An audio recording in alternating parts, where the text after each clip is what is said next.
جو آپ کے سامنے پہلے آیت پڑھی گئی ہے، یا ایھا الذین آمنوا اتقوا اللہ وابتغوا الیہ الوسیلہ وجاہدوا فی سبیلہ لعلکم تفلحون، اس آیت کی تفسیر میں فرماتے ہیں کہ وسیلہ کا معنی اس آیت کریمہ میں تقرب حاصل کرنا ہے، اللہ رب العالمین کی نزدیکی حاصل کرنا ہے، اور یہی معنی ابن عباس رضی اللہ تعالی عنہما کے جلیل القدر شاگرد مجاہد سے بھی منقول ہے، یہی معنی ابو وائل سے منقول ہے، یہی معنی جلیل القدر تابعی اور مفسر تابعین میں سے جو بڑے بڑے مفسرین گزرے ہیں، ان مفسرین کے سردار حسن بصری رحمہ اللہ نے بھی یہی معنی بیان فرمایا ہے، عبداللہ ابن کثیر نے بھی یہی معنی بیان کیا ہے، سدی نے بھی یہی معنی بیان کیا ہے، ابن زید نے بھی یہی معنی بیان کیا ہے، اس کے علاوہ دیگر اجلہ مفسرین نے اسی مضمون کو بیان فرمایا ہے۔ تو آپ نے دیکھا کہ سورہ مائدہ آیت نمبر 35 جس میں اللہ رب العالمین نے وسیلہ اختیار کرنے اور وسیلہ ڈھونڈنے کا حکم دیا ہے اہل ایمان کو، یہاں اس آیت میں وسیلے سے مقصود کیا ہے، اس سلسلے میں اللہ کے رسول صلی اللہ علیہ وسلم کے پروردہ صحابہ کرام سے لے کر تابعین عظام سے لے کر اور بعد کے جلیل القدر ائمہ تک کا جو بیان کردہ معنی ہے وہ کیا ہے کہ وسیلے کا معنی اس میں ہے تقرب حاصل کرنا، اپنے اعمال صالحہ کو انجام دے کر، ایسے اعمال کو انجام دے کر جس میں اللہ رب العالمین کی رضا اور خوشنودی ہے، ان اعمال کو انجام دے کر اللہ رب العالمین کا قرب حاصل کرنا، اور اللہ رب العالمین کی منع کردہ چیزوں کو چھوڑ کر اللہ رب العالمین کی معصیتوں سے دست بردار ہو کر اللہ رب العالمین کی کا تقرب حاصل کرنا، یہ معنی منقول ہے صحابہ کرام اور ان کے بعد بڑے بڑے جلیل القدر ائمہ سے۔ دوسری آیت جو سورہ اسراء یا جس کو سورہ بنی اسرائیل بھی کہا جاتا ہے، ہمارے یہاں اسے اکثر لوگ سورہ بنی اسرائیل کے نام سے جانتے ہیں، قرآن کریم کے نصف میں یہ صورت موجود ہے، سبحان الذي اسرى بعبده ليلا من المسجد الحرام الى المسجد الاقصى الذي باركنا حوله لنريه من آیاتنا، جس میں معراج کا قصہ اللہ رب العالمین نے اشارہ کیا ہے شروع میں۔ تو اس صورت کا دو نام عام طور سے مصاحف کے اندر ذکر کیا جاتا ہے، بعض مصاحف اس کو سورہ اسراء کے نام سے یاد کرتے ہیں اور بعض مصاحف اسے سورہ بنی اسرائیل کے نام سے یاد کرتے ہیں۔ اس صورت کی جو آیت آپ کے سامنے رکھی گئی جس میں وسیلہ دوسری مرتبہ قرآن کریم نے استعمال کیا ہے، سورہ اسراء آیت نمبر 57 میں، اس آیت میں جو وسیلے کا لفظ آیا ہے اس کی بھی تفسیر سب سے پہلے ہم صحابہ کرام رضوان اللہ علیہم اجمعین کے ہاں دیکھتے ہیں کہ انہوں نے اس آیت میں وارد اس وسیلے کے لفظ کا کیا معنی مراد لیا ہے۔ تو ہم دیکھتے ہیں کہ جلیل القدر صحابی عبداللہ ابن مسعود رضی اللہ تعالی عنہ و ارضاہ، جو آپ صلی اللہ علیہ وسلم کے انتقال کے بعد کوفہ چلے آئے تھے بعد میں، اور ائمہ اربعہ میں سے ایک جلیل القدر امام ابو حنیفہ رحمہ اللہ کی فقہ کا بھی مدار تقریباً عبداللہ ابن مسعود رضی اللہ تعالی عنہ و ارضاہ کی فقہ پر ہی ہے۔ یہ پس منظر میں کس لیے بیان کر رہا ہوں، یہ مجھے لگتا ہے کہ اس کی وضاحت کرنے کی ضرورت نہیں ہے۔ تو عبداللہ ابن مسعود رضی اللہ تعالی عنہ و ارضاہ نے اس آیت کریمہ کے شان ورود پر گفتگو کرتے ہوئے انہوں نے فرمایا، اور شان ورود دیکھنا اس لیے ضروری ہے کہ جس پس منظر میں یہ آیت کریمہ نازل ہوئی ہے وہ پس منظر اس آیت کے مضمون کو سمجھنے میں بہت کردار ادا کر رہا ہے، اور اس کا سمجھنا اس آیت کے مضمون کو سمجھنے کے لیے ضروری ہے۔ فرماتے ہیں عبداللہ ابن مسعود رضی اللہ تعالی عنہ وارضاہ اور آپ جانتے ہیں کہ یہ وہ جلیل القدر صحابی ہیں جن کے بارے میں عمر بن الخطاب رضی اللہ تعالی عنہ وارضاہ خلیفہ راشد نے فرمایا تھا کہ یہ دبلے پتلے منحنی سے نظر آنے والے شخص علم اور معرفت سے بھرے ہوئے ہیں. مولئ علما. عبداللہ ابن مسعود رضی اللہ تعالی عنہ وارضاہ. یہ میں اس لیے بتا دے رہا ہوں تاکہ صحابہ کے مقام اور مرتبے کو سمجھا جا سکے. اس لیے کہ ہمارے یہاں ایک طبقہ ایسا بھی ہے، معاف کیجئے گا لیکن افسوس کے ساتھ کہنا پڑتا ہے کہ ہمارے یہاں ایک طبقہ ایسا بھی ہے جو صرف صحابہ کا نام آنے سے تشفی انہیں حاصل نہیں ہوتی، بلکہ ان کے یہاں جرأت رندانہ اس قدر بڑھی ہوئی ہے کہ بسا اوقات اگر مطلق صحابہ کا ذکر کیا جائے تو وہ گستاخی کا ارتکاب بھی کر بیٹھتے ہیں. مثال کے طور پر ابو ہریرہ رضی اللہ تعالی عنہ وارضاہ، جن سے علل اطلاق سب سے زیادہ حدیثیں اللہ کے رسول صلی اللہ علیہ وسلم سے نقل کی گئی ہیں،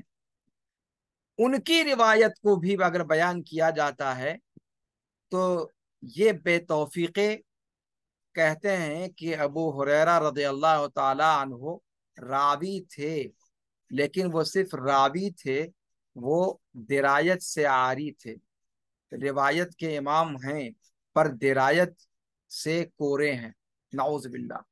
یعنی ابو ہریرہ رضی اللہ تعالی عنہ فقیہ نہیں ہے. اللہ کی قسم کھا کر بتائیے، اس قسم کی باتیں کہتے ہوئے کیا ہمارے دل لرزتے نہیں ہیں؟ ان صحابہ کرام، یعنی آپ سوچیں کہ ابو ہریرہ رضی اللہ تعالی عنہ وارضاہ، جن سے علل اطلاق سب سے زیادہ تعداد میں اللہ کے رسول صلی اللہ علیہ وسلم سے روایتیں مروی ہیں، انہوں نے آپ صلی اللہ علیہ وسلم کی احادیث کو بے سوچے، بے سمجھے، بغیر غور و فکر کیے ہوئے بس یوں ہی رٹو طوطے کی طرح سے وہاں سے لیا اور امت کے سامنے آ کر اگل دیا. وہاں سے لیا، نگلا اور یہاں اگل دیا. یہی کام ان کا ہے. یہ تصور آپ اس شخص کے بارے میں کر سکتے ہیں جس شخص کی تربیت، جس شخص کی تعلیم، جس شخص کا پورا معرفت کا بھنڈار اللہ کے رسول صلی اللہ علیہ وسلم کی صحبت میں رہنا اور انہی سے کسب فیض کرنا. ہمارے یہاں ان کے اپنے علماء کا جب معاملہ آتا ہے تو ان کے پیر پگاڑوں کے یہاں اگر کوئی مہینہ دو مہینہ رہ کر کے پڑھ لیتا ہے تو اس کو وہ کہتے ہیں کہ صاحب فیوز و برکات حاصل کر لیا اس نے. لیکن ابو ہریرہ رضی اللہ تعالیٰ عنہ، جنہوں نے شادی وادی سب چھوڑ کر، بال بچے سب چھوڑ کر، صرف اپنے آپ کو اللہ کے رسول صلی اللہ علیہ وسلم کی تعلیمات کے لیے وقف کر رکھا تھا اور صرف اپنی پوری زندگی طلب علم کے لیے اور آپ صلی اللہ علیہ وسلم سے دین حاصل کرنے کے لیے لگا رکھی تھی، اس صحابی کے بارے میں یہ کہنا کہ وہ صرف روایت کرنا جانتے ہیں، حدیثوں کو سمجھنا ان کے بس کا روگ نہیں. ہمارے حلق میں کانٹے نہیں پڑتے، ہمیں لقوا نہیں مارتا اس قسم کی باتیں کہتے ہوئے، ہمارے اعضاء اللہ کے عذاب کا شکار نہیں ہوتے، ڈر نہیں لگتا. اللہ رب العالمین نے اس قسم کے بعض افراد کو اسی دنیا میں مزہ بھی چکھایا، لیکن پھر بھی بے توفیقوں کی کمی تو ہے نہیں. ایک ڈھونڈیں ہزار ملتے ہیں. ابو ریہ کا واقعہ باقاعدہ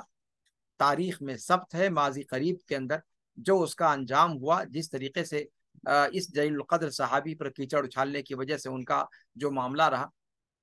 بہرحال یہ ایک ذیلی بات تھی. گفتگو یہاں چل رہی تھی کہ وسیلہ کا معنی بیان کرنے کے لیے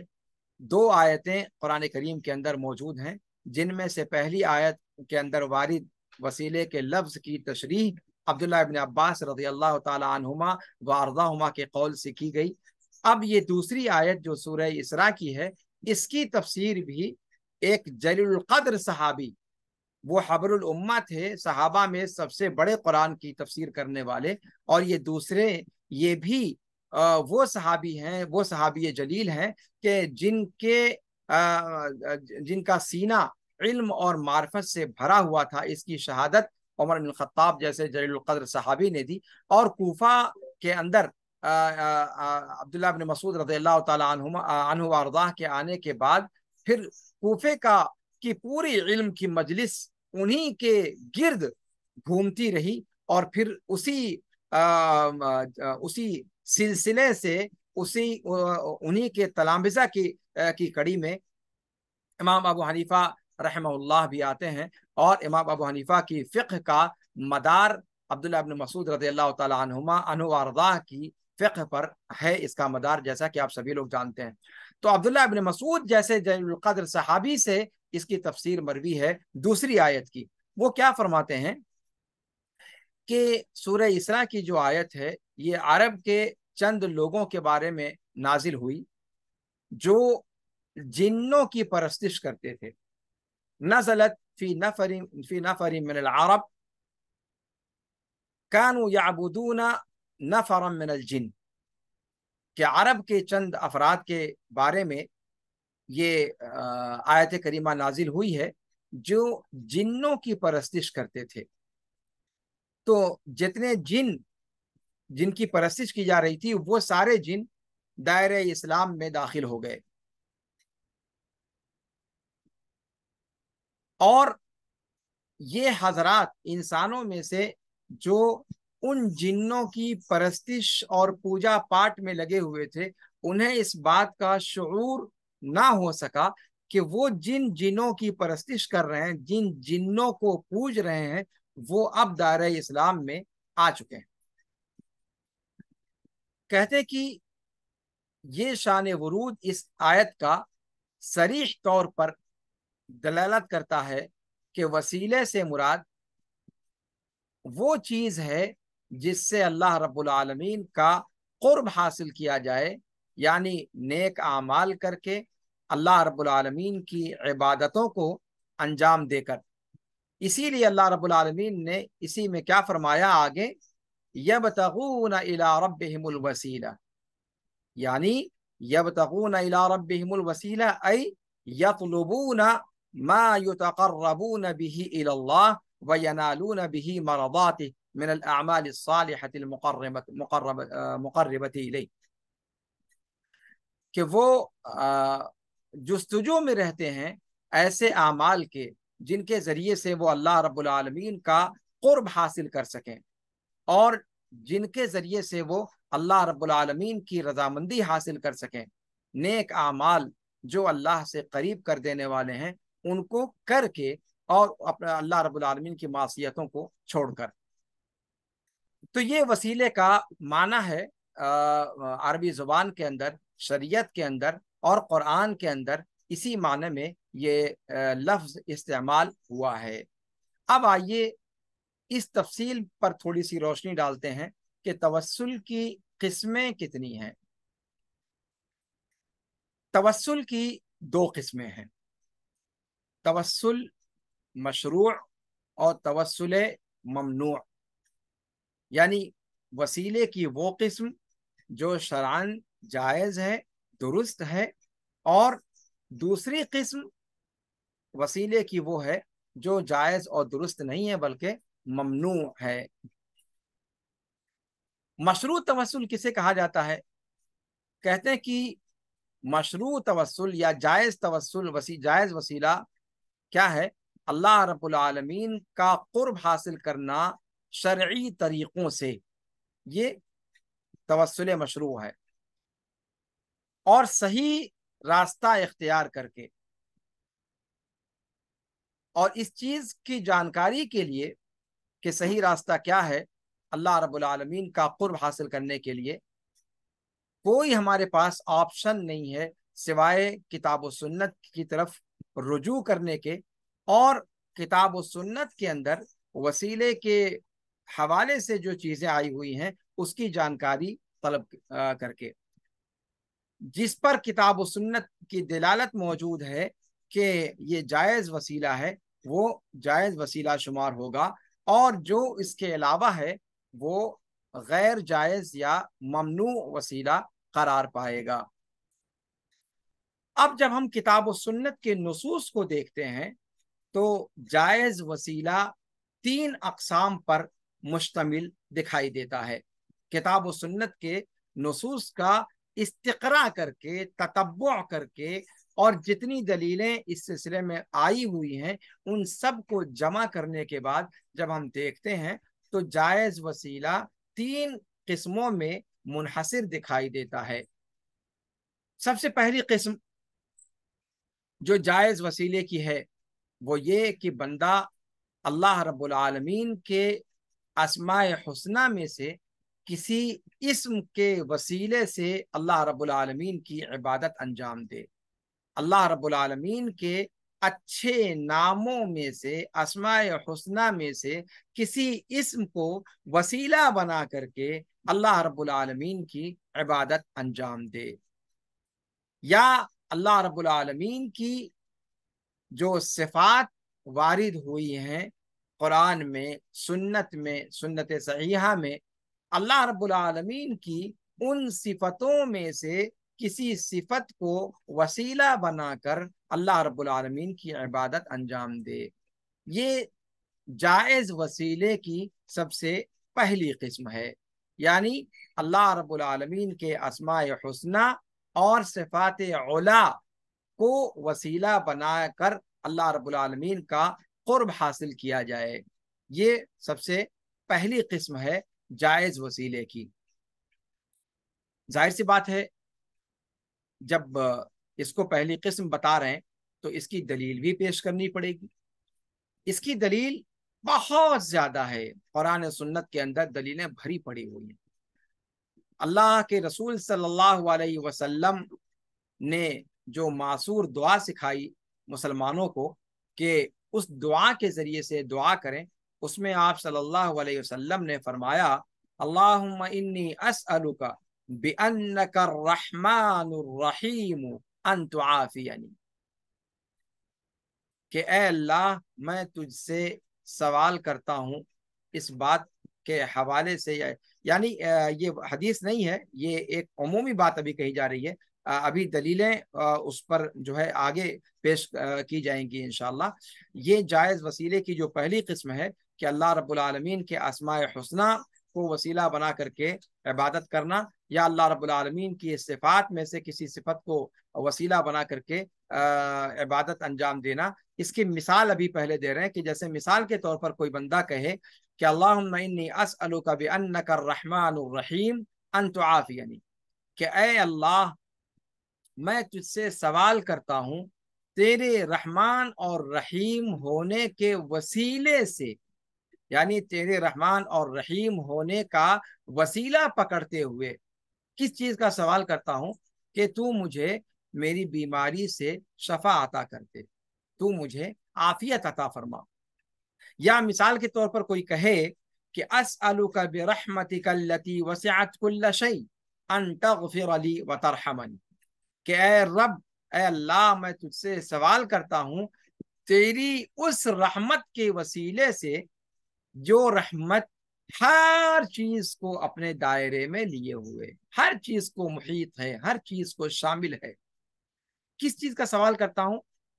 کہ تو مجھے بخش دے، مجھ پر رحم فرما۔ اس قسم کی جتنی بھی دعائیں ہیں ان ساری دعاؤں میں آپ نے دیکھا کہ اللہ رب العالمین کے اسماء رحمان رحیم کا وسیلہ پکڑا گیا، اور اس سے نکلنے والی صفت سے وسیلہ پکڑا گیا۔ اسألک برحمتک، پہلے آپ نے کہا اسألک بانک الرحمن الرحیم، پھر آپ نے کہا اسألک برحمتک التی وسعت کل شیء۔ تو رحمان اور رحیم ہونے کا وسیلہ اللہ رب العالمین کے آپ نے جب وسیلہ پکڑا تو گویا آپ نے اللہ رب العالمین کے اسماء حسنہ کا وسیلہ پکڑا، اور اسماء حسنہ سے جو صفتیں نکلتی ہیں ان صفتوں کا بھی ضمناً آپ نے وسیلہ پکڑا۔ یا پھر آپ صرف صفت کو ذکر کریں کہ اسألوک برحمتک التی وسعت کل شیء، اے اللہ میں تیری صفت رحمت کا وسیلہ پکڑتا ہوں جو ہر چیز کو شامل ہے۔ تو یہ دونوں شکلیں اللہ کے اسما سے وسیلہ پکڑنا یا اللہ رب العالمین کی صفات سے وسیلہ پکڑنا، یہ پہلی قسم میں داخل ہے، جس کو ہم نے کہا کہ اللہ رب العالمین کے اسماء و صفات سے وسیلہ پکڑنا، اور یہ جائز شکل ہے۔ ٹھیک ہے جناب، پھر اس کی دلیل کیا ہے؟ کہتے ہیں اس کی دلیل اللہ رب العالمین کا فرمان ہے وَلِلَّهِ الْأَسْمَاءُ الْحُسْنَى فَادْعُوهُ بِهَا أي متوسلا بها، اللہ رب العالمین کے لیے ہی اسماء حسنہ ہیں۔ اسماء حسنہ دنیا میں کسی اور کے لیے نہیں ہے، اس لیے کہ حسنہ کا مطلب ہوتا ہے کہ ایسے نام جو اپنے حسن اور جمال اور اپنی خوبصورتی میں اپنی انتہا کو پہنچے ہوئے ہوں، اور وہ نام مخلوقات میں سے کسی کے لیے لائق و زیبا ہی نہیں، اس لیے کہ کوئی ہستی اس قابل ہے ہی نہیں۔ تو فرمایا کہ سارے اسماء حسنہ صرف اللہ رب العالمین ہی کے لیے ہیں۔ فَادْعُوهُ بِهَا، تو اے لوگو تم ان اسماء حسنہ کا وسیلہ اختیار کر کے اللہ سے مانگو، اللہ سے دعا کرو۔ دیکھ رہے ہیں آپ، بالکل صریح دلیل قرآن کریم کے اندر اللہ رب العالمین نے باقاعدہ حکم دیا اپنے بندوں کو کہ اے میرے بندو، میرے اسماء جو حسنہ ہیں ان اسماء حسنہ کا وسیلہ پکڑ کے مجھ سے دعا کرو، مجھ سے مانگو۔ تو یہ اللہ رب العالمین نے صریح حکم دیا ہے، اور جب اللہ تعالیٰ کسی چیز کا حکم دے دے پھر اس کے جائز ہونے میں کوئی کلام رہ جاتا ہے کیا؟ جی، سورہ اعراف آیت نمبر 180 کا یہ ٹکڑا ہے جو آپ کے سامنے پڑھا گیا۔ کیا فرمایا اس میں اللہ تعالیٰ نے کہ وَلِلَّهِ الْأَسْمَاءُ الْحُسْنَى فَادْعُوهُ بِهَا، اللہ ہی رب العالمین کے لیے ایسے اسما ہیں، ایسے نام ہیں جو اپنے حسن و جمال میں اپنی انتہا کو پہنچے ہوئے ہیں، جن میں کسی بھی اعتبار سے کہیں بھی کوئی نقص نہیں ہے، وہ ہر اعتبار سے اپنے کمال کو پہنچے ہوئے ہیں۔ تو اللہ رب العالمین کے اسماء حسنہ جو اللہ ہی کے لیے ثابت ہیں، ان اسماء حسنہ کو وسیلہ بنا کر اللہ رب العالمین سے دعا کرو۔ یہ دلیل ہے قرآن کریم سے۔ اس کے اندر آپ قرآن کریم کو جب آپ پڑھیں گے تو بے شمار دلیلیں اس کے اندر ملیں گی۔ کتاب کے اندر اور دلیلوں کو ذکر نہیں کیا ہے، لیکن آپ اگر قرآن کریم کو پڑھتے ہوں گے تو آپ کو اندازہ ہوگا کہ بے شمار جگہوں پر یہ چیز آئی ہیں، بے شمار جگہوں پر۔ ربنا اننا آمنا فاغفر لنا ذنوبنا وقنا عذاب النار، ربنا انک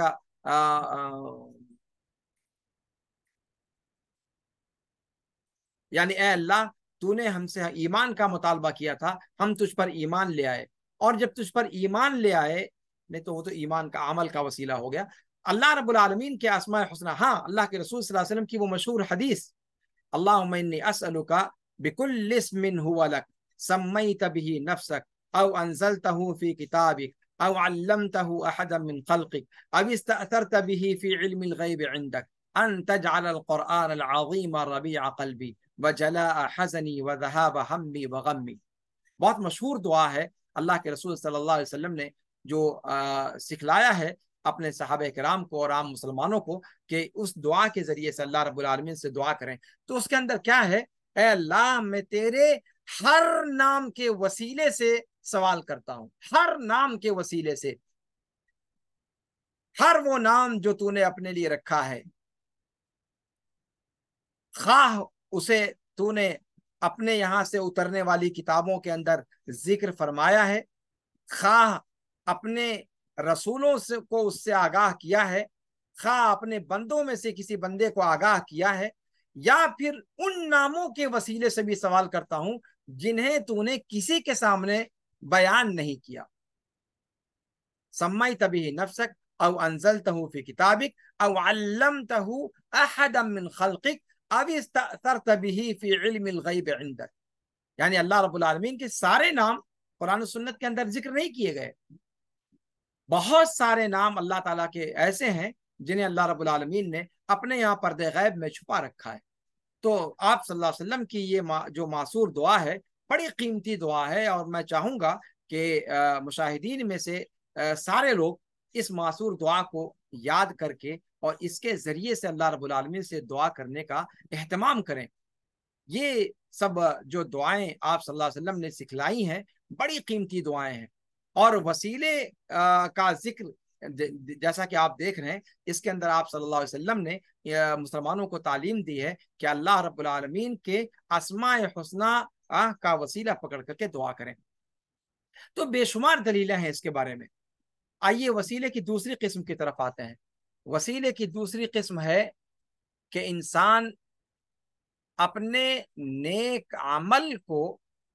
وسیلہ بنا کر اللہ رب العالمین سے دعا کرے، اللہ رب العالمین کی عبادت انجام دے۔ جیسے کہے کہ اللہ میں تجھ پر ایمان لایا، میں نے تجھ سے محبت کی، میں نے تیرے رسول کی پیروی کی، اور اس وجہ سے میں تجھ سے سوال کرتا ہوں کہ میری مغفرت فرما دے۔ اس کی دلیل وہ آیت بھی ہے جس کا میں نے ابھی آپ کے سامنے ذکر کیا تھا کہ اللہ رب العالمین نے سورہ آل عمران آیت نمبر 16 میں فرمایا کہ الذین یقولون ربنا اننا آمنا فاغفر لنا ذنوبنا وقنا عذاب النار، کہ نیک لوگ وہ ہیں جو یہ کہتے ہیں کہ اے ہمارے رب ہم ایمان لائے، اور ایمان لائے اپنے ایمان کو، اپنے اس نیک عمل کو وسیلہ بنا کر ہم تجھ سے سوال کرتے ہیں فاغفر لنا، لہذا اس عمل کو، اس نیک عمل کو وسیلہ بنا کر کے ہمارا تجھ سے سوال ہے کہ ہماری مغفرت فرما دے، ہمارے گناہوں کی مغفرت فرما دے، جہنم کے عذاب سے ہمیں بچا لے۔ اسی طریقے سے اللہ رب العالمین کا فرمان ہے کہ ربنا آمنا بما انزلت واتبعنا الرسول فاکتبنا مع الشاہدین، سورہ آل عمران آیت نمبر 53۔ اے ہمارے رب ہم ان تمام باتوں پر ایمان لائے جو تو نے اپنے یہاں سے اتارا، جو چیزیں تو نے اپنے یہاں سے اتاری، چاہے وہ قرآن کی شکل میں چاہے وہ حدیث کی شکل میں، ہم ان تمام پر ایمان لائے، اور تیرے رسول کی ہم نے پیروی کی، اور اس ایمان اور اس پیروی کو وسیلہ بنا کر کے ہم تجھ سے سوال کرتے ہیں کہ فاکتبنا مع الشاہدین، کہ ہمارا نام بھی شاہدین میں سے لکھ لیجو۔ اب یہاں دیکھ رہے ہیں آپ کہ کس طریقے سے اپنے عمل کو، اپنے نیک عمل کو وسیلہ بنا کر اللہ رب العالمین سے بندے کو، اللہ رب العالمین سے دعا کرنے کا سلیقہ بندے کو سکھایا گیا۔ مثال کے طور پر ہم میں سے کوئی بندہ اگر یہ کہتا ہے کہ اے اللہ میں تیرے نبی کی محبت کے وسیلے سے سوال کرتا ہوں، تیرے نبی پر ایمان لانے کے وسیلے سے سوال کرتا ہوں کہ میری پریشانی کو دور کر دے، اے اللہ میں تیرے نبی محمد صلی اللہ علیہ وسلم سے محبت کرنے والا ہوں، میں تیرے نبی محمد صلی اللہ علیہ وسلم پر ایمان لانے والا ہوں، اور تجھے اس محبت اور اس اتباع کا وسیلہ دے کر یہ سوال کرتا ہوں کہ ہماری مصیبت کو دور کر دے۔ درست ہے یا نہیں درست ہے؟ بالکل یقیناً درست ہے، اور اس وسیلے کے درست ہونے میں کوئی شک اور شبہ نہیں ہے۔ یا مثال کے طور پر کوئی آدمی اپنے کسی نیک کام کو یاد کرے، جو کوئی اہم کام اس نے کبھی کیا ہے، کسی یتیم کے سر پر ہاتھ رکھا ہے، کسی بیوہ کے گھر کے خرچے کو اٹھایا ہے، کبھی کسی مسکین کے سر پر شفقت کا ہاتھ رکھا ہے، کبھی کسی مظلوم کی دستگیری کبھی اس نے کر دی ہے، یہ سارے کے سارے نیک اعمال ہیں۔ ان میں سے کسی بھی عمل کو وسیلہ بنا کر، یا ان سارے اعمال کو وسیلہ بنا کر اللہ رب العالمین سے دعا کر سکتا ہے، یہ دعا کرنا مشروع ہے۔ تو یہ جائز وسیلے کی دوسری قسم ہے، یعنی انسان اپنے نیک عمل کو وسیلہ بنا کر اللہ رب العالمین سے کسی چیز کا سوال کرے، کسی چیز کو مانگے، کسی چیز کے لیے دعا کرے۔ اس کی ایک سب سے بڑی دلیل احادیث شریفہ میں غار والوں کا قصہ ہے، جو آپ سبھی لوگ جانتے ہیں کہ کس طریقے سے پرانے زمانے کا واقعہ اللہ کے رسول صلی اللہ علیہ وسلم نے اپنی امت کے سامنے بیان فرمایا کہ کیسے 3 لوگ غار کے اندر گئے پناہ لینے کے لیے، اور غار کا منہ ان پر بند ہو گیا۔ ایک بڑی سی چٹان نے آ کر غار کے دہانے کو بند کر دیا، اور کیسے وہ وہاں پھنسے رہ گئے۔ پھر کس طریقے سے وہاں پر ان کا اپنا کوئی زور نہ چلا، کوئی خارجی سہارا نہ بچا، کوئی دستگیری کے لیے وہاں پر موجود نہیں نظر آیا اللہ کے علاوہ۔ اور ایسے موقع پر سبھی لوگوں نے آپس میں اتفاق رائے سے اس بات کو پر اتفاق کیا کہ اب کوئی چیز اگر کام آنے والی ہے تو اپنا ہی کوئی اچھا عمل یہاں پر کام آ سکتا ہے۔ لہذا سبوں نے اتفاق کیا کہ اپنی زندگی میں کبھی کوئی اچھا کام اگر کیا ہے، ایسا اچھا کام جو یاد رکھنے کے قابل ہو، میموریبل ہو، جو یادگار ہو، تو انسان تو زندگی میں بہت سارے اچھے کام کرتا ہے نا۔ اگر اچھی طبیعت کا انسان ہے تو اچھے کام تو بہت سارے کرتا ہے، لیکن ان میں سے چند ایک کارنامے ایسے ہوتے ہیں جو اس کی یادداشت میں محفوظ رہ جاتے ہیں، کبھی وقت پر حوالہ دینے کے لیے۔ تو اس موقع پر سارے تینوں لوگوں نے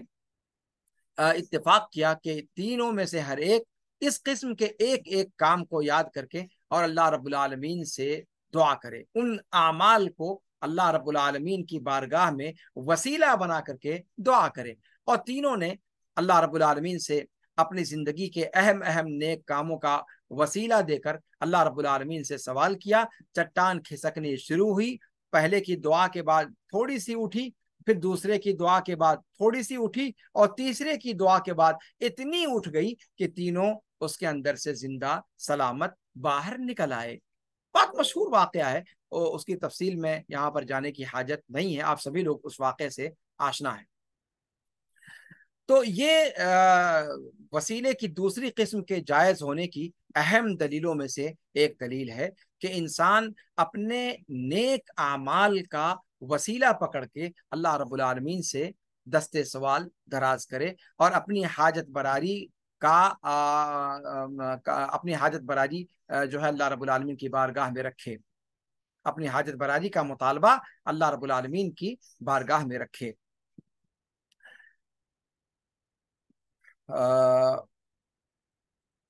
قصہ کتاب کے اندر مذکور ہے، میں چاہ رہا تھا کہ اس کو ذکر نہ کروں، لیکن شاید اعمال اور اعمال صالحہ کی اہمیت اور اس کے وسیلہ ہونے کے اہم پہلو کو ذکر کرنے کے لیے اگر میں تفصیل کو ذکر کر ہی دوں تو شاید بے جا نہ ہو۔ اس میں ہے کہ صاحب پرانے زمانے میں کسی زمانے کے اندر 3 لوگ تھے، وہ اپنی بستی سے نکلے کہیں سفر میں، اچانک انہیں بارش نے دھر دبوچا۔ یہی موسم رہا ہوگا جس موسم میں ہم اور آپ اس وقت ہیں۔ کب بارش دھر دبوچے، کب بارش آپ کو گھیر لے، آپ کہہ نہیں سکتے کہاں پر آپ ہیں۔ تو ایسی ہی کسی سفر کے اندر کسی جگہ پر تھے منزل سے دور، کہ بارش نے انہیں دھر دبوچا۔ تو پھر وہ دوڑ کر قریب کے ایک غار میں انہوں نے پناہ لی، اور اچانک غار پر ایک چٹان کھسک کر آئی اور اس کے منہ کو بند کر دیا۔ تو ان میں سے بعض نے کہا کہ آج کا دن سچائی ہی ہمیں نجات دے سکتی ہے، آج اللہ رب العالمین کے علاوہ مخلوقات میں سے کوئی نہیں ہے جس کا یہاں پر زور چل سکے اور کوئی ہماری فریاد کو سن سکے۔ اگر یہاں پر کوئی نجات دینے والی ذات ہے تو اللہ رب العالمین کی تنہا ذات ہے، اور سچائی کے ساتھ اگر ہم اللہ سے اپنے اللہ رب العالمین کی بارگاہ میں دعا کریں، اپنے کسی نیک عمل کو یاد کر کے وسیلہ بنا کر، تو شاید ہم نجات پا سکیں۔ تو ان میں سے ہر ایک شخص نے اپنی زندگی کے کسی ایک کام کو ایسا یاد کرنے کی کوشش کیا کہ جس کے اندر اس نے پوری صدق دلی، پورے خلوص کے ساتھ کوئی ایک کام اللہ رب العالمین کی رضا جوئی کے لیے کیا ہے، تو اسے یاد کر کے اور اللہ رب العالمین سے دعا کرنے کی ٹھانی انہوں نے۔ تو ان میں سے ایک نے کہا کہ اے اللہ، تجھے معلوم ہے کہ میرے پاس ایک مزدور تھا، جو میرے یہاں کام کرتا تھا، اور چاول کی ایک متعین مقدار اس کو میں نے اجرت کے طور پر دینا منظور کیا تھا، لیکن وہ مزدور چلا گیا اور وہ مزدوری اسے میں دے نہیں سکا۔ پھر میں نے سوچا کہ جب مزدور چلا گیا ہے تو اب کیا کروں، تو میں نے اس کے حصے کے جو چاول تھے اس کو بو دیا، اور پھر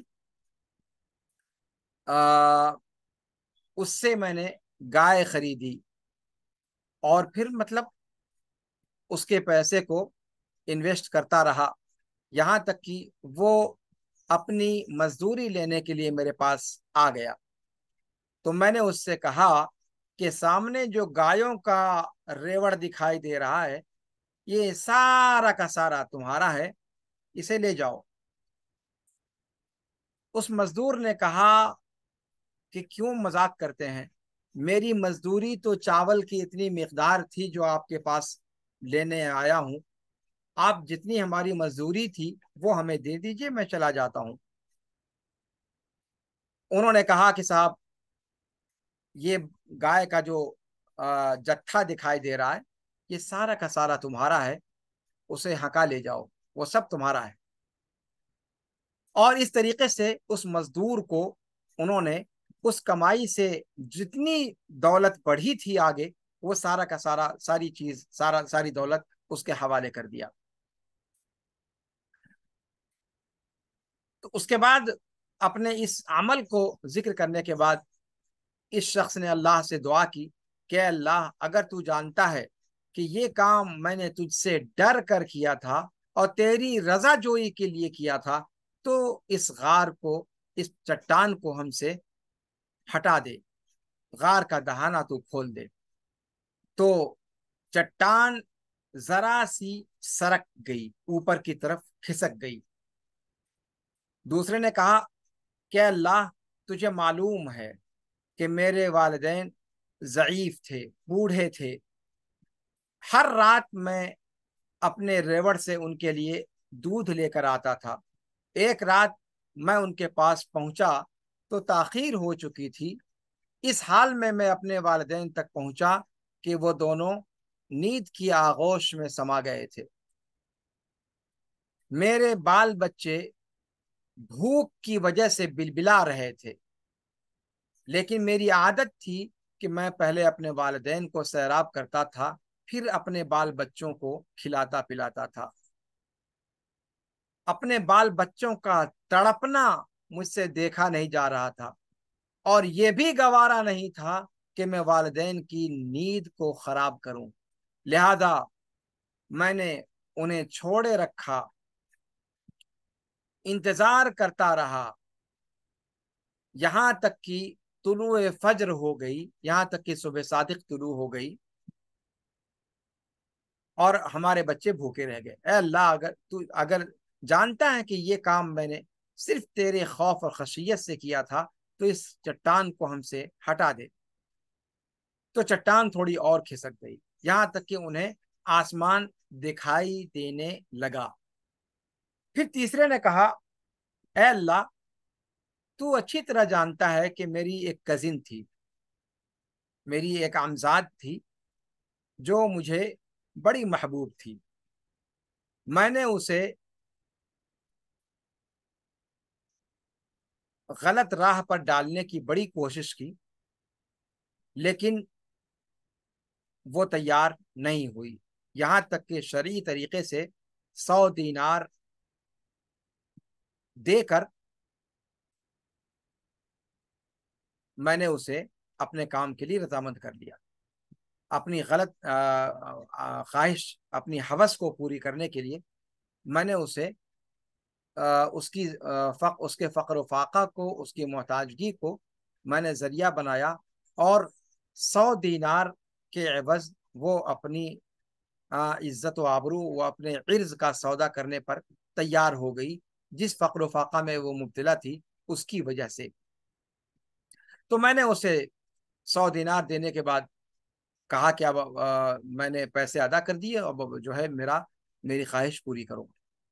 یہاں تک کہ جب پورے طور پر وہ میری گرفت میں آ گئی، میں اس کے پاس آ گیا، پیسے اسے ادا کر دیے، اور وہ بھی اس غلط کام کے لیے اکراہ کے ساتھ، حالات کے جبر کے سامنے مجبور ہو کر رضامند ہو گئی۔ اور جب بالکل اس غلط کام کے کرنے کے دہانے پر تھا، عین اس وقت میری اس کزن نے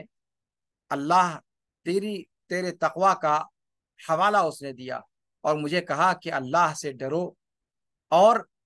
اس مہر بند چیز کو کھولنے کی حماقت نہ کرو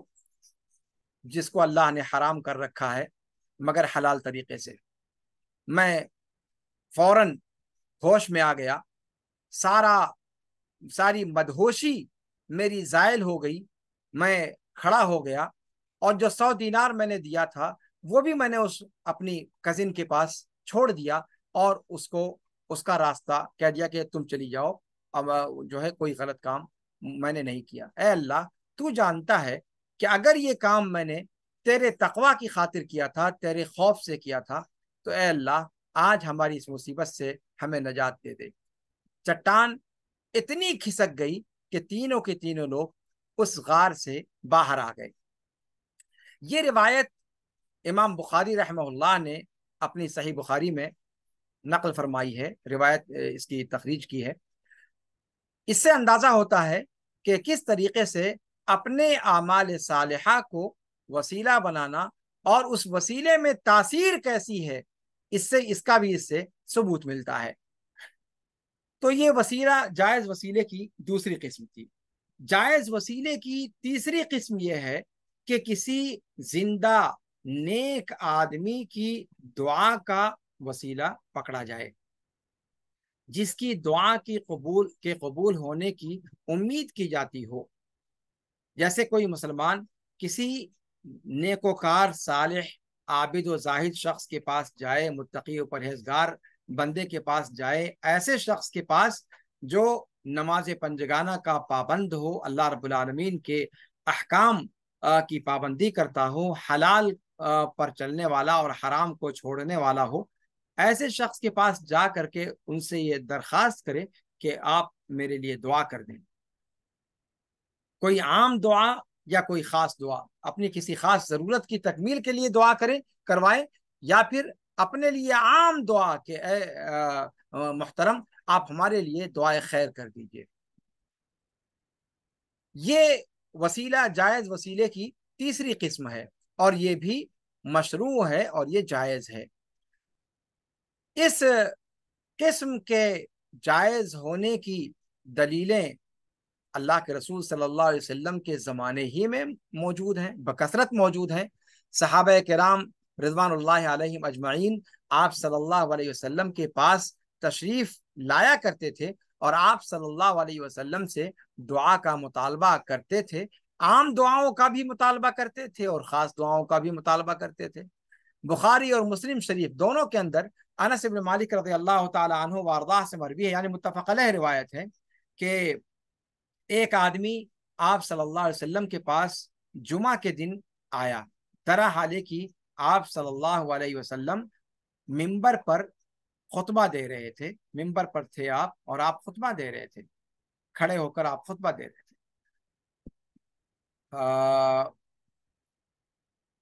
وہ شخص آیا اور آپ صلی اللہ علیہ وسلم کے سامنے کھڑے ہو کر آپ صلی اللہ علیہ وسلم کو مخاطب کرتے ہوئے کہا کہ اے اللہ کے رسول صلی اللہ علیہ وسلم، جانور ہلاک ہو رہے ہیں، راستے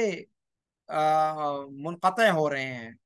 تو اللہ رب العالمین سے دعا فرمائیے کہ ہماری فریاد رسی کرے۔ یعنی قحط سالی کی شکایت کی، بارش نہ ہونے کی شکایت کی۔ آپ صلی اللہ علیہ وسلم نے اس شخص کے مطالبے پر اپنے دستے سوال کو دراز کیا اللہ رب العالمین کی بارگاہ میں، اور اللہ سے دعا کیا کہ اے اللہ، اللہم مسقنا، اللہم مسقنا، اللہم مسقنا، اے اللہ ہمیں سیراب کر دے، اے اللہ ہمیں سیراب کر دے، اے اللہ ہمیں سیراب کر دے۔ انس رضی اللہ تعالیٰ عنہ وارضاہ کہتے ہیں کہ اللہ کی قسم، جس وقت یہ دعا کا مطالبہ ہوا اس وقت آسمان بالکل صاف اور شفاف تھا، بادل کا کوئی ٹکڑا بھی آسمان میں نظر نہیں آ رہا تھا۔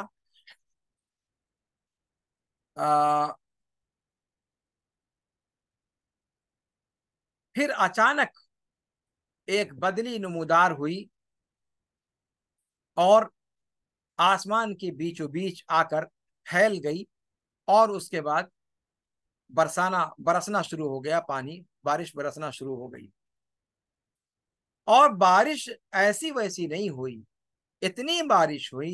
بارش ہوئی کہ 6 دنوں تک سورج نظر نہیں آیا، لگاتار بارش برستی رہی، یہاں تک کہ وہی شخص جو پچھلے جمعہ کو اللہ کے رسول صلی اللہ علیہ وسلم کے سامنے آ کر کے قحط سالی کی شکایت کرتے ہوئے بارش کی دعا کا مطالبہ کیا تھا، وہی دوبارہ آیا اور پھر اللہ کے رسول صلی اللہ علیہ وسلم سے دوران خطبہ مخاطب ہوتے ہوئے کہا کہ اللہ کے رسول، مال برباد ہو رہے ہیں، راستے منقطع ہو رہے ہیں، تو اللہ سے دعا کیجئے کہ اللہ بارش کو روک دے۔ اللہ کے رسول صلی اللہ علیہ وسلم نے پھر اپنے دستے سوال کو دراز کیا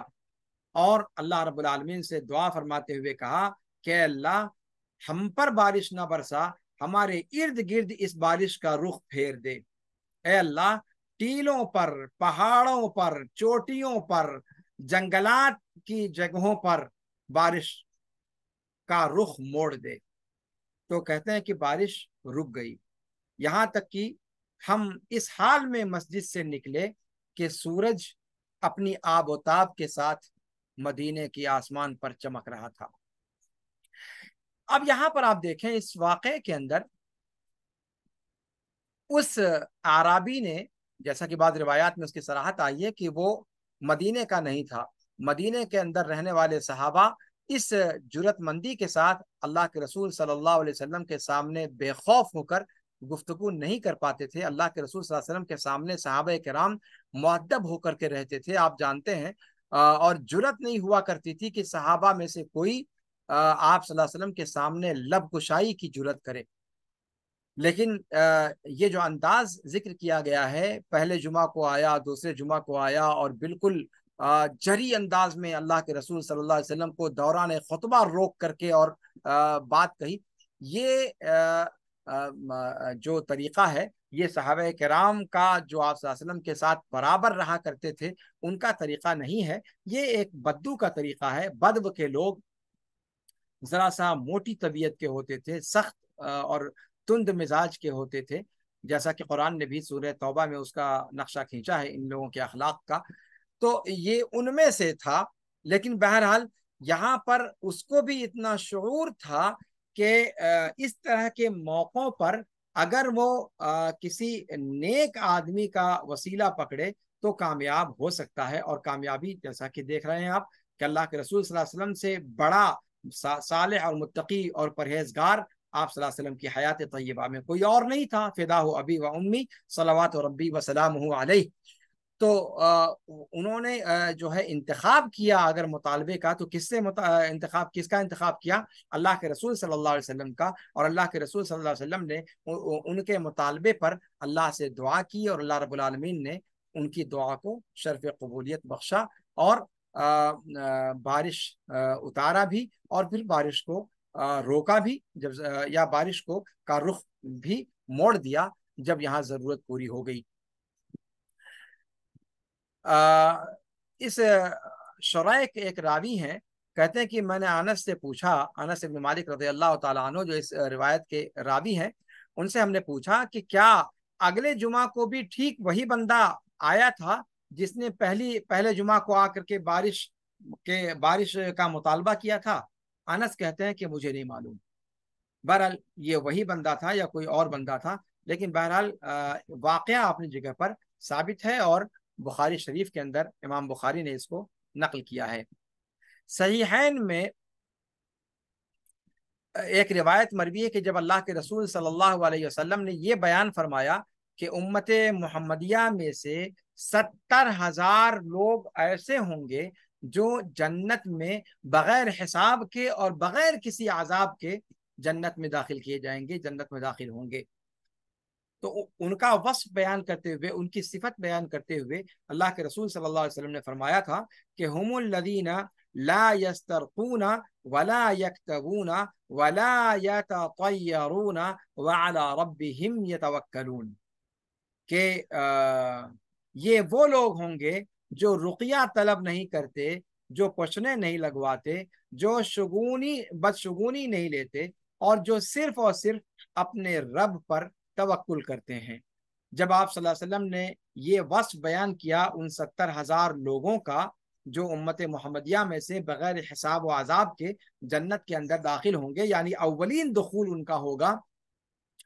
اس روایت کو سن کر کے جو صحابہ وہاں موجود تھے ان میں سے عکاشہ ابن محصن رضی اللہ عنہ وارضاہ کھڑے ہوئے اور انہوں نے اللہ کے رسول صلی اللہ علیہ وسلم سے وسیلہ پکڑتے ہوئے سوال کیا کہ اے اللہ کے رسول، آپ اللہ رب العالمین سے دعا فرما دیجئے کہ اللہ رب العالمین مجھے ان 70,000 میں سے بنا دے۔ اللہ کے رسول صلی اللہ علیہ وسلم نے دعا کی اور فرمایا، بشارت دی کہ عکاشہ تم ان میں سے ہو۔ اسی طریقے سے ایک روایت کے اندر اویس قرنی کا ذکر اللہ کے رسول صلی اللہ علیہ وسلم نے فرمایا، اور اس کے اندر آپ صلی اللہ علیہ وسلم نے صحابہ کو کہا کہ اگر اویس قرنی کو تم لوگ پالو تو ان سے سوال کرنا کہ اللہ رب العالمین تمہاری مغفرت فرمائے۔ صحابہ کو کہا کہ اویس قرنی سے اگر ملاقات ہو تو ان سے مطالبہ کرنا کہ اللہ رب العالمین تمہاری مغفرت کرے۔ اس کا مطلب یہ ہوا کہ نیک اور صالح بندے کے پاس جا کر اور ان سے دعا، ان کا وسیلہ پکڑ کر ان کی دعا کا وسیلہ پکڑنا، ان کی ذات کا نہیں، ان کی دعا کا، ان سے دعا کروانا، یہ جائز شکل ہے اور مشروع وسیلے کی اقسام میں سے یہ قسم شمار ہوتی ہے۔ لیکن اس کے لیے ضروری ہے کہ جس سے دعا کا مطالبہ کیا جا رہا ہے وہ نیک اور پرہیزگار ہو اور ساتھ میں زندہ ہو۔ اگر وہ نیک اور صالح شخص مر گیا ہے، اس دنیا سے جا چکا ہے، تب پھر اس کی ذات سے وسیلہ پکڑنا موت کے بعد یہ جائز اور اس کی دعا کا، چاہے اس کا وسیلہ پکڑنا، یہ جائز اور درست نہیں ہوگا۔ جی، اس لیے کہ مرنے کے بعد وہ کوئی کام کرنے کے قابل ہی نہیں ہے کہ وہ آپ کی فریاد کو سن کر کے، آپ کے مطالبے کو سن کر کے وہ اللہ رب العالمین سے دعا کرے۔ عمل کا سلسلہ اس کا منقطع ہو چکا ہے۔ تو جب تک حیات ہے کوئی نیک آدمی تب تک اس سے آپ مطالبہ کر سکتے ہیں، اس کی وفات کے بعد نہیں۔ یہ جائز وسیلے کی 3 قسمیں تھیں جن کا ذکر آپ کے سامنے تفصیل کے ساتھ میں نے بیان کیا ہے۔ اب آئیے وسیلے کی وہ قسم بیان کی جائے یا اس قسم کا ذکر کیا جائے جو وسیلے کی ممنوع اور ناجائز قسم ہے، حرام قسم ہے، جو جائز اور درست نہیں ہے، اور شریعت میں جس کا کوئی ثبوت نہیں ملتا کہ اس کو وسیلے کے طور پر استعمال کرنے کا کوئی جواز جس سے نکلتا ہو۔ اور ان میں اس کی بہت ساری قسمیں ہیں، اور ان میں سے ہر قسم دوسری قسم کے مقابلے میں زیادہ خطرناک ہے۔ پہلی قسم مثال کے طور پر اللہ رب العالمین سے وسیلہ اختیار کرنا، مردوں کو پکار کر کے یا ایسے لوگوں کو پکار کر کے جو انسان کے سامنے موجود نہیں ہیں، اور ان سے فریاد کرنا، ان سے اپنی ضروریات کی تکمیل کا مطالبہ کرنا، اپنے اوپر پیش آمدہ مصائب و آلام کے دور کرنے کا سوال کرنا، یہ سب جو ہے شرک اکبر ہے اور انسان کو دائرہ اسلام سے ہی خارج کر دیتا ہے۔ لہذا وسیلے کے نام پر اس قسم کا اگر کوئی رویہ یا اس قسم کا اگر برتاؤ کہیں پر ہے تو وہ برتاؤ شرک اکبر شمار ہوگا، اس کو وسیلے کی قسم میں شمار نہیں کیا جا سکتا۔ اسی طریقے سے ممنوع وسیلے کی قسموں میں سے ایک قسم یہ بھی ہے کہ نیک لوگوں کی قبروں کے پاس جا کر کے اللہ رب العالمین سے سوال کرنا اللہ رب العالمین، مانگنا اللہ ہی سے، لیکن قبروں کے پاس جا کر کے، مزاروں کے پاس جا کر کے، ہاں، یا قبروں پر پختہ عمارت تعمیر کر کے، یا پھر اس کو مزاروں کو چراغاں کر کے، یا مزاروں پر پردے لٹکا کر،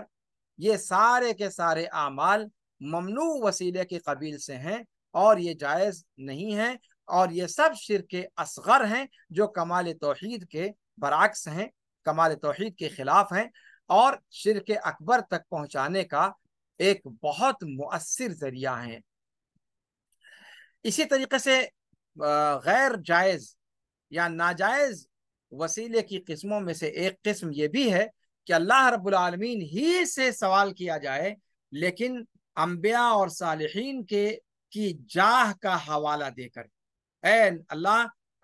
تجھے تیری نبی کا وسیلہ، تجھے تیرے نبی کے جاہ کا وسیلہ میرا یہ کام پورا کر دے۔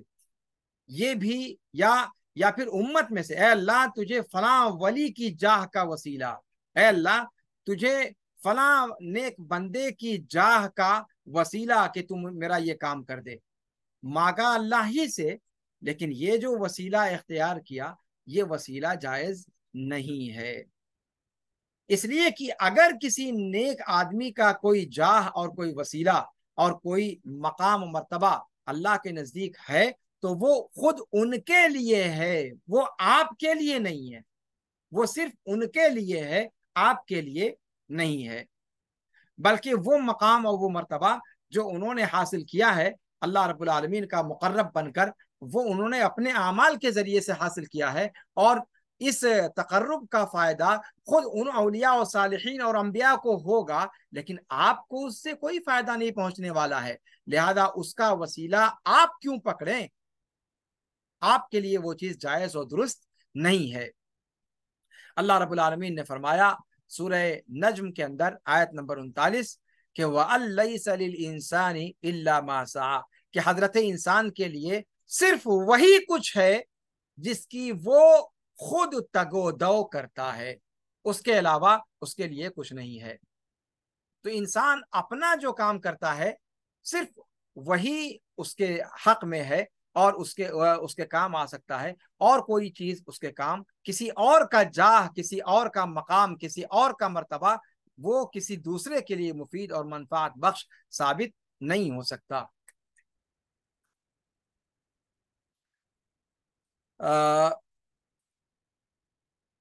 اسی لیے یہ جو وسیلے کی قسم ہے یہ اللہ کے رسول صلی اللہ علیہ وسلم اور صحابہ کرام رضوان اللہ علیہم اجمعین کے زمانے میں معروف و مشہور نہیں تھی، بلکہ متعدد اہل علم نے اس کی حرمت پر صراحت کے ساتھ اشارہ کیا ہے، اس کے حرام ہونے اور منع ہونے کی طرف کھل کر کے اس کو بیان کیا ہے۔ امام ابو حنیفہ رحمہ اللہ، امام ابو حنیفہ رحمہ اللہ، امام ابو حنیفہ رحمہ اللہ، دھیان دیجیے گا میں کن کا نام لے رہا ہوں، امام ابو حنیفہ رحمہ اللہ فرماتے ہیں کہ داعی کے لیے، دعا کرنے والے کے لیے مکروہ ہے کہ وہ یہ کہے کہ اے اللہ میں تیرے اولیاء کے حق سے تجھ سے سوال کرتا ہوں، تیرے اولیاء کے وسیلے سے تجھ سے سوال کرتا ہوں، یا تیرے رسولوں کے وسیلے سے تجھ سے سوال کرتا ہوں، یا بیت اللہ کے وسیلے سے تجھ سے مانگتا ہوں، یا مشعر حرام کے وسیلے سے تجھ سے سوال کرتا ہوں، یعنی اشخاص کا وسیلہ اختیار کیا جائے یا مقدس مقامات اور مشاعر کا وسیلہ اختیار کیا جائے، ان سب کو امام ابو حنیفہ رحمہ اللہ نے کیا کہا کہ یہ مکروہ ہے، اور مکروہ جب متقدمین کی اصطلاح میں استعمال کیا جاتا ہے تو وہ ناجائز کے مفہوم پر دلالت کرتا ہے، جیسا کہ آپ سبھی لوگ جانتے ہیں۔ توسل کے باب میں یا وسیلے کے باب میں کچھ شبہات پیش کرتے ہیں لوگ، اہل سنت والجماعت کے خلاف جو لوگ ہیں وہ بعض اعتراضات اور بعض شبہات کو پیش کرتے ہیں۔ آئیے بعض شبہات جس کو میں کہہ رہا ہوں یعنی بعض دلیلوں کو پیش کرنے کی کوشش کرتے ہیں جو دلیل بننے کے قابل نہیں ہیں۔ مس انڈرسٹینڈنگ کی وجہ سے یا یہ نہ جاننے کی وجہ سے کہ وہ باتیں صحیح اور درست طور پر ثابت نہیں ہیں. ہاں یعنی ان دلیلوں کی حیثیت کیا ہے؟ مکڑی کے جال کی طرح سے، جس کی کوئی تار عنکبوت کی طرح سے، جس کے اندر کوئی قوت نہیں ہوتی، جس کے اندر کوئی پائیداری نہیں ہوتی. عام مسلمان جن لوگوں کے ہاں وسیلے کی ناجائز قسموں کا چلن پایا جاتا ہے، ان کے یہاں جو شبہات پائے جاتے ہیں وہ دو طرح کے ہیں. پہلی قسم کے شبہات وہ ہیں جن کی بنیاد ضعیف اور موضوع روایات پر ہے. ضعیف یا موضوع روایت یعنی من گھڑت، جو اصلاً حدیث ہے ہی نہیں، اور اگر حدیث ہے کوئی تو پھر وہ ضعیف ہے، یعنی اللہ کے رسول صلی اللہ علیہ وسلم سے صحیح سند سے ثابت نہیں ہے. لہذا اس قسم کی دلیلوں سے استشہاد یہ کسی طور پر درست اور جائز نہیں ہو سکتا. وہ جب دلیلیں ہی صحیح نہیں ہیں تو اس سے جو استدلال کیا جا رہا ہے وہ بدرجہ اولا صحیح نہیں ہوگا. انہی میں سے ایک دلیل ہے، وہ پیش کرتے ہیں کہ اللہ کے رسول صلی اللہ علیہ وسلم نے فرمایا توسلوا بجاہی فإن جاہی عند اللہ عظیم، کہ میرے جاہ کے وسیلے سے اللہ سے مانگو، میرا بڑا مقام و مرتبہ ہے اللہ تعالیٰ کے نزدیک. یا پھر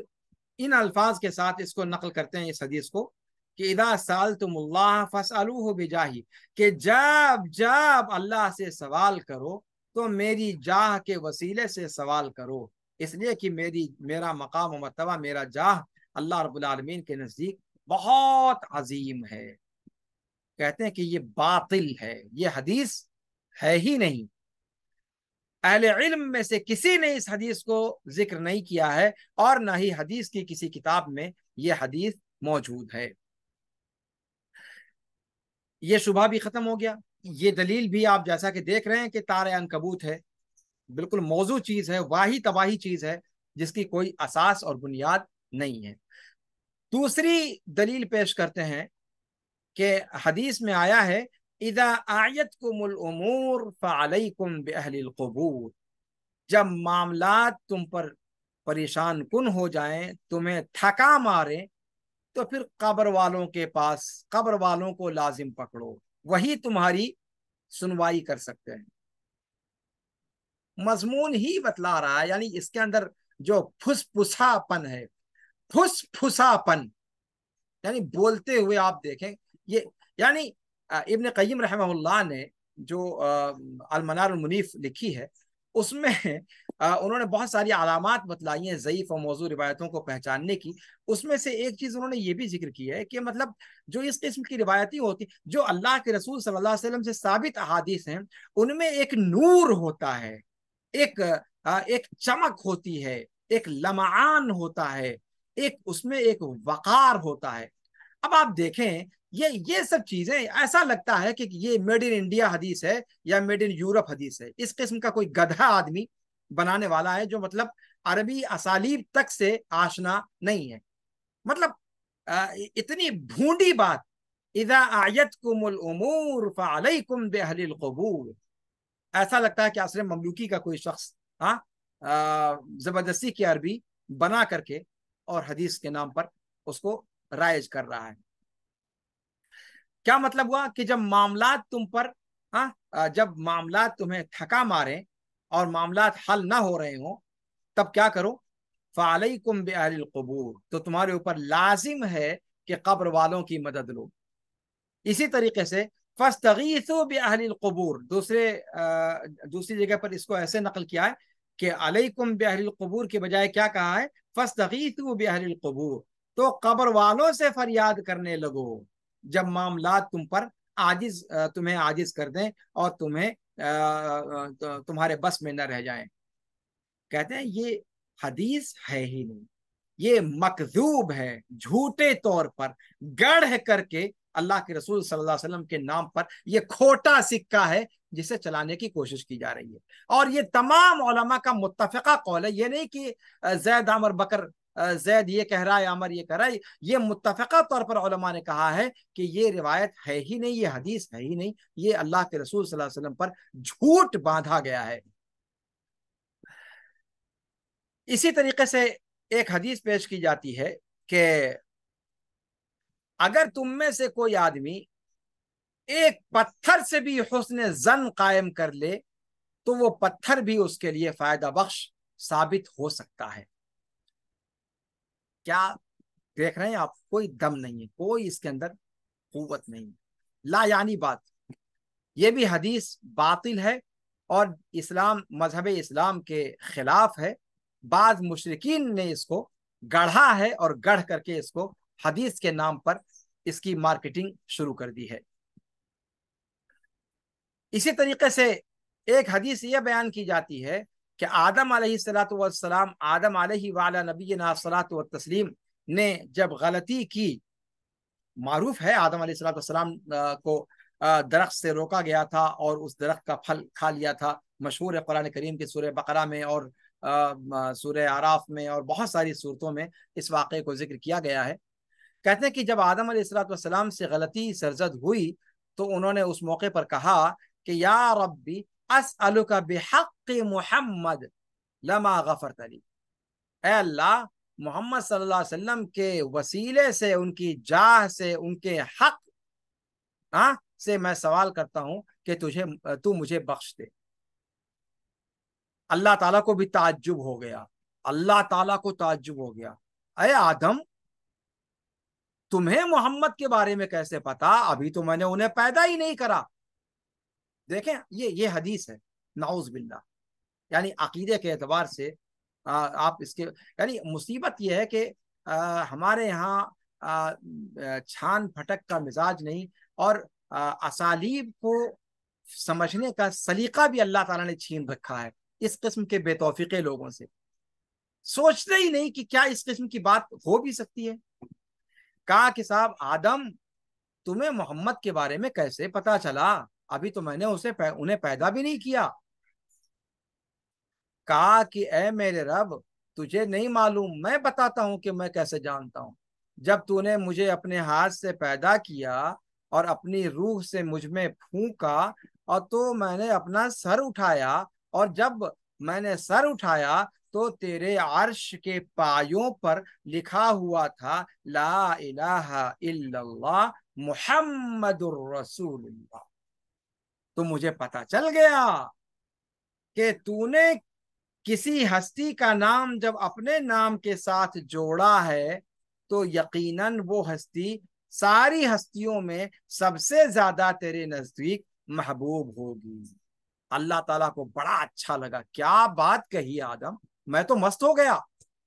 فقال غفرت لک, نعوذ باللہ, تم معاف کیجیے گا. اللہ رب العالمین کی شان میں گستاخی مقصود نہیں, لیکن روایت ہی اس طریقے سے ہے, کیا کروں. اب آپ سوچیں, اللہ تعالیٰ کو آدم بتلا رہے ہیں, اللہ کو پتہ ہی نہیں. کیا کہا؟ فقال غفرت لک, کہا آدم خوش ہو جا, بخش دیا تجھے. ولولا محمد ما خلقتک, تم نے تو ابھی اتنا ہی سمجھا ہے,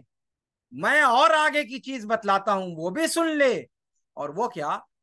کہ محمد کا صرف معاملہ ایسا نہیں ہے کہ وہ مخلوق میں سب کے مقابلے میں مجھے زیادہ محبوب ہے, بلکہ حق یہ ہے کہ اگر محمد نہ ہوتا تو بھی نہ ہوتا. آپ کو نہیں لگتا کہ یہ پھکڑ قسم کی جملے بازی ہے؟ استغفر اللہ. اللہ رب العالمین منزہ ہے, بری ہے ان اس طرح کی تعبیروں سے.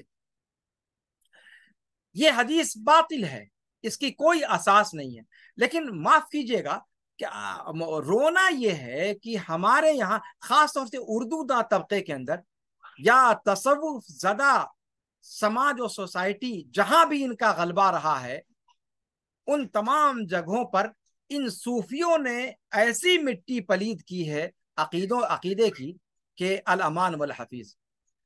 اقبال جیسے شاعر کے یہاں آپ دیکھیں گے لولا کا لما خلقت الافلاک والا مضمون پایا جاتا ہے، وہ ایک الگ موضوع ہو جائے گا، اس پر گفتگو کے لیے پھر کوئی اور موقع شاید زیادہ مناسب ہو۔ بہرحال یہ حدیث باطل ہے، اس کی کوئی اساس نہیں۔ اور ایسے ہی وہ حدیث بھی جس کا میں نے بھی اشارہ کیا کہ لولا کا ما خلقت الافلاک، کہ اے محمد صلی اللہ علیہ وسلم اگر آپ نہ ہوتے تو میں اس کائنات کو پیدا ہی نہیں کرتا، میں آسمان و زمین کی تخلیق ہی نہ کرتا۔ یعنی یہ پورا بازار سجایا ہی تیرے لیے گیا ہے اے محمد صلی اللہ علیہ وسلم، نعوذ باللہ۔ یہ ساری چیزیں اور یہ موضوع روایت ہے، جیسا کہ میں نے کہا من گھڑت، یعنی جس کو اللہ کے رسول صلی اللہ علیہ وسلم کی طرف منسوب کرنا بھی ایک دل گردے کی بات ہے اور بڑی جرت کی بات ہے، اللہ رب العالمین معاف فرمائے۔ تو یہ سب موضوع اور واہی تواہی روایات ہیں، ان کی کوئی اساس نہیں ہے۔ تو اس قسم کی گڑھی ہوئی احادیث جو ہے کسی مسلمان کے لیے اس طرح کی حدیثوں کو بیان کرنا جائز نہیں ہے، چہ جائے کہ اس سے دلیل پکڑیں اور اس پر اپنے اس طرح کی روایات پر اپنے دین کی بنیاد کھڑی کریں۔ دوسری قسم کی شبہات وہ ہیں جو اللہ کے رسول صلی اللہ علیہ وسلم سے ثابت ہیں، وہ دلیلیں ہیں جو آپ صلی اللہ علیہ وسلم سے ثابت ہیں لیکن ان کو سمجھا غلط گیا ہے، ان کو سمجھا غلط انداز میں گیا ہے، اور اس کے اصل مقصود سے ان دلیلوں کو پھیر دیا گیا ہے، اس کے اندر تحریف کر دی گئی ہے، شعوری طور پر یا غیر شعوری طور پر۔ اس میں سے ایک روایت اللہ کے رسول صلی اللہ علیہ وسلم یہ صحیح میں یہ چیز ثابت ہے عمر بن خطاب رضی اللہ عنہ وارضاہ سے کہ جب قحط سالی آتی تھی خلافت عمریہ میں تو کیا کرتے تھے، عباس بن عبد المطلب کی طرف رجوع ہوتے تھے کہ عباس بن عبد المطلب کے پاس آتے تھے اور کہتے تھے کہ آپ اللہ کے رسول صلی اللہ علیہ وسلم کے چچا ہیں، ہم جب اللہ کے رسول صلی اللہ علیہ وسلم موجود تھے تو ہم اللہ کے رسول صلی اللہ علیہ وسلم کا وسیلہ پکڑتے تھے، نیک آدمی کا وسیلہ پکڑنا جائز ہے۔ اب اللہ کے رسول صلی اللہ علیہ وسلم کا انتقال ہو گیا، ہم اللہ کے رسول کی زندگی میں اللہ کے رسول کا وسیلہ پکڑتے تھے، اے اللہ تو ہمیں سیراب کر دیا کرتا تھا، اب اللہ کے رسول صلی اللہ علیہ وسلم کا انتقال ہو چکا ہے تو ہم اپنے نبی کے چچا کا وسیلہ پکڑتے ہیں، اے اللہ تو ان کے وسیلے سے ہمیں سیراب کر دے، اور اللہ رب العالمین کی طرف سے وہ سیراب کر دیے جاتے تھے۔ اب یہاں پر آپ دیکھیں اس کو دلیل بناتے ہیں وسیلہ پکڑنے کی جواز پر، لیکن یہ بھول جاتے ہیں کہ یہ روایت تو صحیح ہے اور واقعہ بھی صحیح ہے، لیکن اس میں وہ چیز جو ثابت کرنا چاہتے ہیں کیا وہ ثابت ہوتی ہے؟ کہ عمر بن خطاب رضی اللہ تعالی عنہ نے عباس ابن عبد المطلب رضی اللہ عنہ وارضاہ کے جاہ اور ان کے مقام کا وسیلہ پکڑا تھا؟ یہ بات نہیں تھی، بلکہ کیا کہا،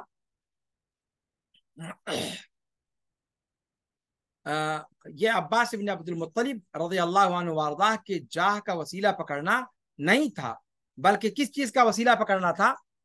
کہ ان کی دعا کا وسیلہ پکڑنا تھا۔ اور اسی لیے کیا کہا کہ جب ہمارے نبی حیات تھے تو ہم اپنے نبی کی دعا کا وسیلہ پکڑتے تھے۔ اللہ کے رسول صلی اللہ علیہ وسلم کا وسیلہ کیسے پکڑتے تھے؟ دعا کے ذریعے سے، جیسا کہ آپ نے واقعہ دیکھا، وہ بدو والا واقعہ، جمعہ والا واقعہ۔ تو دعا کے زندہ شخص کی دعا کا وسیلہ پکڑنا، اس میں تو کوئی اختلاف رائے ہے ہی نہیں، اس کو تو درست کہا ہی گیا ہے۔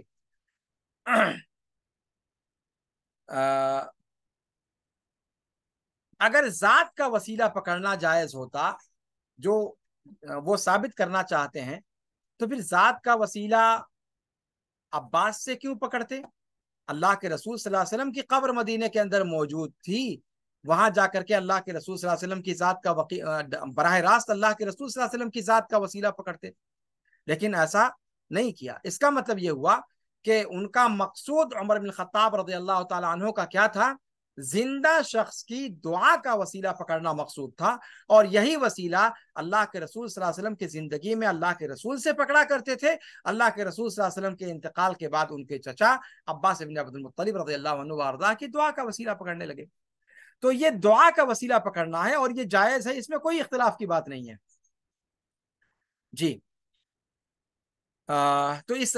حدیث کے اندر کسی کی ذات کا یا کسی کی جاہ کا وسیلہ پکڑنے کا کوئی ثبوت موجود نہیں ہے۔ اسی طریقے سے ایک دوسری روایت عثمان ابن حنیف کی ہے کہ ایک نابینا آدمی اللہ کے رسول صلی اللہ علیہ وسلم کے پاس آیا اور کہا کہ اے اللہ کے رسول، آپ اللہ سے دعا کر دیجئے کہ وہ مجھے شفا دے دے۔ آپ صلی اللہ علیہ وسلم نے فرمایا کہ اگر تم چاہو تو میں دعا کر دوں، اور اگر تم چاہو تو صبر کرو، یہ تمہارے لیے زیادہ بہتر ہے۔ لیکن انہوں نے کہا کہ آپ دعا کر دیجئے۔ تو آپ صلی اللہ علیہ وسلم نے کہا کہ وضو کرو، اچھی طریقے سے وضو کرو، اور یہ دعا کرو کہ اللہم انی اسألک واتوجہ الیک بنبیک محمد النبی الرحمہ انی توجہت بک الی ربی فی حاجتی هذه لتقضی لی اللہم فشفعہ فی۔ کیا کہا کہ اے اللہ میں تجھ سے سوال کرتا ہوں، تیری طرف متوجہ ہوتا ہوں، تیرے نبی محمد جو رحمت والے نبی ہیں ان کی دعا کا وسیلہ پکڑ کے میں تیری طرف متوجہ ہوتا ہوں، اپنے رب کی طرف اپنی ضرورت لے کر، یہ والی ضرورت کہ تو میری ضرورت کو پوری کر دے، اور میرے بارے میں تو اللہ کے رسول صلی اللہ علیہ وسلم کو سفارشی بنا دے۔ امام ترمذی نے اس روایت کو نقل کیا ہے، امام احمد نے اور امام بہقی نے کہا کہ اس کی سند صحیح ہے۔ ان لوگوں نے اس روایت سے یہ سمجھا کہ اس کے اندر اللہ کے رسول صلی اللہ علیہ وسلم کی جاہ کا وسیلہ پکڑا گیا ہے، اور یہ پکڑنا جائز ہے۔ جب اللہ کے رسول کی جاہ کا وسیلہ پکڑنا جائز ہے تو دیگر صالحین کی جاہ کا وسیلہ پکڑنا بھی جائز ہے، اور اس سے انہوں نے دلیل پکڑی کہ اللہ کے رسول صلی اللہ علیہ وسلم کی جاہ کا وسیلہ پکڑا گیا ہے۔ لیکن حدیث میں ایسی کوئی چیز نہیں ہے جو اس بات پر دلالت کر سکے، اس لیے کہ اس نابینا نے اللہ کے رسول صلی اللہ علیہ وسلم سے سوال کیا تھا کہ ان کے لیے دعا کر دیں کہ اللہ تعالیٰ ان کی نگاہ ان کو لوٹا دے۔ آپ نے فرمایا تھا کہ اگر تم چاہو تو صبر کرو اور چاہو تو میں دعا کر دوں۔ یہ ساری چیزیں اس کے اندر آئی تھی۔ تو یہاں پر گویا وہ آپ صلی اللہ علیہ وسلم کی دعا کا وسیلہ پکڑ رہے تھے، نہ کہ آپ صلی اللہ علیہ وسلم کی ذات کا۔ ٹھیک ہے، اسی لیے اہل علم نے اس حدیث کو اللہ کے رسول صلی اللہ علیہ وسلم کے معجزات میں سے شمار کیا ہے، اور اس چیز کی دلیل میں شمار کیا ہے کہ آپ صلی اللہ علیہ وسلم مستجاب الدعوات تھے، اور آپ صلی اللہ علیہ وسلم کی دعا کی برکت سے اس نابینا کی نگاہ کو اللہ رب العالمین نے لوٹا دیا۔ اسی لیے امام بہقی رحمہ اللہ نے اس روایت کو دلائل النبوہ کے اندر ذکر کیا ہے، یعنی آپ صلی اللہ علیہ وسلم کی نبوت کے دلائل اور براہین اور معجزات میں شمار کرتے ہوئے اس کو وہاں پر ذکر کیا ہے۔ لیکن یہ آپ صلی اللہ علیہ وسلم کی زندگی کا معاملہ تھا کہ آپ کی دعا کا وسیلہ پکڑ کے دعا کرنا جائز تھا، صحابہ ایسا کرتے تھے۔ لیکن اب یا آپ صلی اللہ علیہ وسلم کی وفات کے بعد تو ایسا ممکن نہیں ہے، اس لیے کہ آپ صلی اللہ علیہ وسلم کی وفات ہو چکی ہے، اور آپ صلی اللہ علیہ وسلم کی وفات ہو جانے کی وجہ سے آپ صلی اللہ علیہ وسلم کی دعا کا وسیلہ پکڑنا ممکن نہیں ہے۔ جیسا کہ اللہ کے رسول صلی اللہ علیہ وسلم نے فرمایا کہ جب انسان مر جاتا ہے تو اس کے اعمال کا سلسلہ منقطع ہو جاتا ہے، سوائے صدقہ جاریہ اور علم جس سے فائدہ اٹھایا جائے، یا نیک اولاد جو اس کے لیے دعا کرے۔ ان تینوں کے علاوہ باقی اعمال کا سلسلہ منقطع ہو جاتا ہے۔ تو اللہ کے رسول صلی اللہ علیہ وسلم کی وفات کے بعد آپ کا بھی سلسلہ منقطع ہو چکا ہے، اور آپ صلی اللہ علیہ وسلم کسی کے لیے دعا نہیں کر سکتے۔ لہذا آپ صلی اللہ علیہ وسلم کی وفات کے بعد آپ صلی اللہ علیہ وسلم کی دعا کا وسیلہ پکڑنے کی جو شکل جائز تھی اللہ کے رسول کے زمانے میں، اب وہ چیز جائز نہیں ہے، اور اسی لیے عمر بن الخطاب رضی اللہ تعالی عنہ وارضاہ نے دعا کس سے کروائی؟ عباس ابن عبد المطلب سے، اور وہاں صراحت کی کہ جب تک ہمارے نبی زندہ تھے ہم اپنے نبی سے دعا کروایا کرتے تھے، ان کی دعا کا وسیلہ پکڑتے تھے۔ اب جب وہ وفات پا گئے تو اب ہم ان کے چچا کا وسیلہ پکڑ رہے ہیں، یعنی وہ بھی اس بات کو مانتے تھے کہ اللہ کے رسول صلی اللہ علیہ وسلم کا انتقال ہو جانے کے بعد پھر آپ صلی اللہ علیہ وسلم کی دعا کا وسیلہ پکڑنے کی شکل جو جائز تھی آپ کی زندگی میں وہ شکل باقی نہیں بچی۔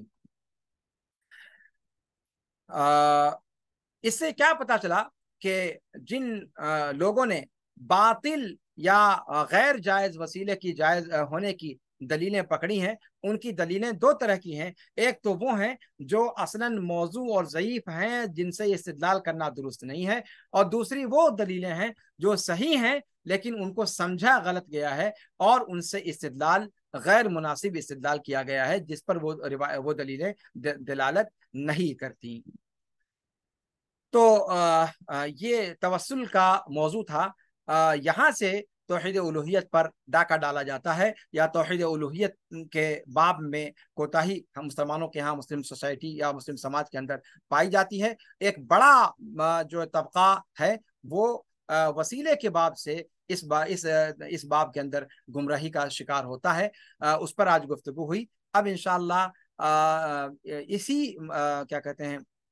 توحید الوہیت کو متاثر کرنے والے بعض امور میں سے کچھ اور امور باقی ہیں جن میں سے غلو اور مبالغہ ہے۔ اس پر انشاءاللہ